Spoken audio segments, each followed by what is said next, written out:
Hello বন্ধুরা, good evening. আমি চলে এসেছি বোনের বাড়িতে, কীর্তন আছে আজকে, তার জন্য সবাই মিলে চলে এসেছি। দেখো ভাগ্নি, আমি, এই যে ভাগনা আমার কোলে, জিজু বসে আছে আর দিদি ছাদের উপরে আছে। তো ভাগনা দেখো নাচছে, কীর্তন চলছে, ওর নাচই শেষ হয় না। তো এই যে ছাদে চলে আসলাম। আমাদের হরি ভাই দেখো ওইখানে গরমের মধ্যে নিরামিষ তরকারি আর খিচুড়ি রান্না করছে। এখন বসিয়ে দিয়েছে নিরামিষ তরকারি, খিচুড়িটা একটু পরে করবে।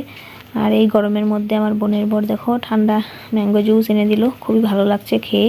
ছাদে অনেক গরম, অনেক, মানে থাকা যাচ্ছে না।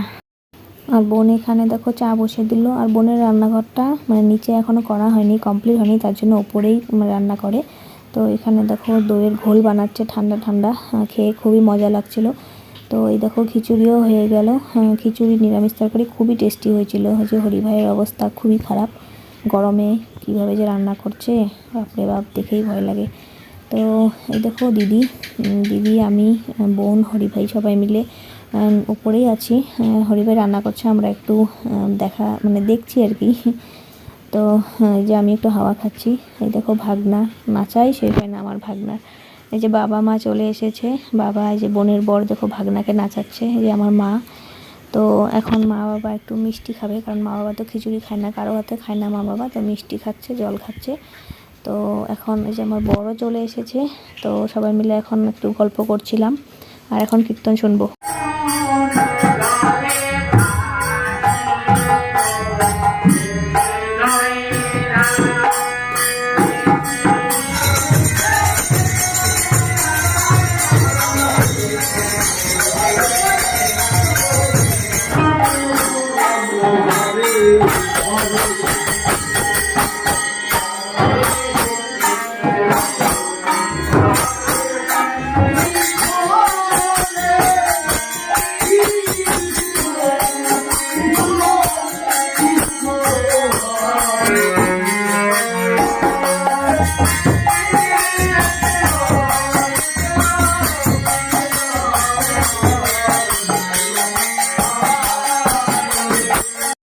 তো বন্ধুরা, কীর্তন শেষ হয়ে গেল, এখন সবাই মিলে প্রসাদ নেবে। এখন আমরাও নিয়ে নেব, কারণ এখন বাজে রাত্রি 11টা, অনেকটাই লেট হয়ে গেছে।